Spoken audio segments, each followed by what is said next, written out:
5ই August ঘিরে নিরাপত্তা হুমকি নেই বললেন স্বরাষ্ট্র উপদেষ্টা। বিস্তারিত থাকছে অগ্রযাত্রা ডেস্ক রিপোর্টে।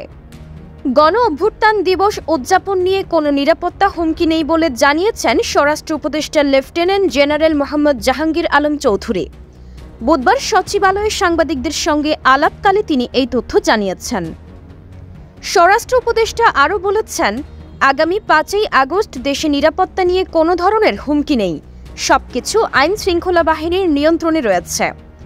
এ সময় বিশেষ অভিযানের বিষয়ে জানতে চাইলে তিনি বলেছেন, দেশের নিরাপত্তা বজায় রাখার লক্ষ্যে ঢাকা মেট্রোপলিটন পুলিশের পক্ষ থেকে যে বিশেষ অভিযানের উদ্যোগ নেওয়া হয়েছে সেটি তাদের নিজস্ব বিষয়।